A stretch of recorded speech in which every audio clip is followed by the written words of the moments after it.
સાંજની રસોઈ બનવાનું ચાલુ થઈ ગયું છે ને મસ્ત મજાનું છે ને જો જમવાનું છે ને બનાવવાનું છે તો ચાલો તમને બતાવું કે સાંજના જમવામાં છે ને શું બને છે આ બાજુ કાંક માવો રેડી કરી નાખ્યો છે શેનો માવો છે મને ખબર નથી આપણે સોનલને પૂછશું કે શેનો માવો છે અને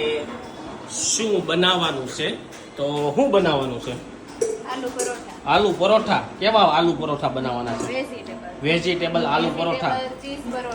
ચીઝ પરોઠા તો ચાલો ગાઈઝ પહેલા શું કરવાનું છે સૌથી પહેલા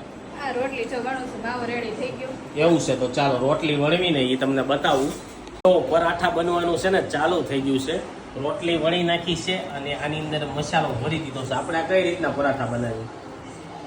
કઈ રીતે આમ પેક કરીને બનાવી છે કે આમ વણી બનાવી છે આ રોટલી જો વણી નાખી અને આપણે આની માથે બીજી રોટલી નહીં મૂકવી આને છે ને માફ કરી દેશું એ લોકો બીજી રોટલી ન મૂકે એક પરાઠામાં જ ગમે એમ વણી નાખે પાકડી વણે ને એમ લોટ આટલો જાજો લોકો લે ને અંદર મસાલો નાખી પછી વણે તો અમે જો આ રીતના પરોઠા બનાવી છીએ આપણા પરોઠા બધા રેડી થઈ જાય ને એટલે એને તળીને પછી રિવ્યુ આપું કેવા બન્યા આ બાજુ જો પરોઠા વણવા શેકવાનું છે ને ચાલુ થઈ ગયું છે જો આ રીતના પરોઠા શેકાઈ રહ્યા છે ને અહીંયા આરવાર પરોઠા ભરવાનું કામ ચાલુ થઈ ગયું બની ગયા પરોઠા આપણે ચીઝ વાળા રહ્યા હવે ચીઝ વાળા પરોઠા બને છે બાકી આ બાજુ જો પરોઠા છે ને રેડી થઈ ગયા ને તમને બતાવું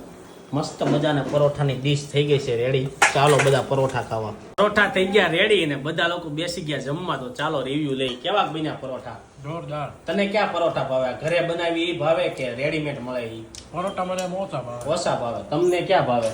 હું તો ઘરે જ બનાવી જ આપણે રેડીમેડ ખાવા ગયા તા ઈ એની કરતા આ મજા આવે. પપ્પાને ઘરવાળા વધારે મજા આવે કારણ કે આપણે બટેકાનો મસાલો ને એવું બધું રેડી હોય તો સૌથી વધારે પરોઠા ક્યાં આલુ પરોઠા જ હાલતા છે મને તો એવું લાગે છે પનીર વાળાની બધા ઓછા હાલતા છે